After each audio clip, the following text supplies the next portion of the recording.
நீதி கட்சியினுடைய கொள்கை என்னவென்றால் பிராமணர்கள் அல்லாத சமூகத்தை உருவாக்குவது, அதாவது பிராமணியத்தை எதிர்ப்பது.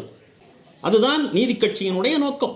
ஆனால் நீங்கள் உருவாக்கிய நீதி கட்சி பிராமணர் அல்லாதார், பார்ப்பனர் அல்லாதார் மட்டுமே இருக்க வேண்டும். நீங்கள் பேசுவதற்கு பெயர் சமூக நீதியா? சமூக நீதி என்றால் எல்லா ஜாதியினருக்கும் எல்லா மதத்தினருக்கும் பொதுவான ஒன்று. ஒரு குறிப்பிட்ட ஜாதியை, பார்ப்பினர் சமூகத்தை, பார்ப்பீனியத்தை எதிர்த்த நீதி கட்சி ஒரு சமூக நீதி கட்சியா?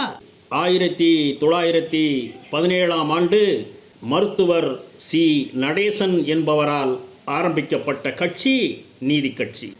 இந்த நீதி கட்சி தமிழ்நாட்டிலே 13 ஆண்டு காலம் ஆட்சியில் இருந்தது. பின்பு நீதி கட்சியானது 1944ஆம் ஆண்டு விலக்கிக் கொள்ளப்பட்டது.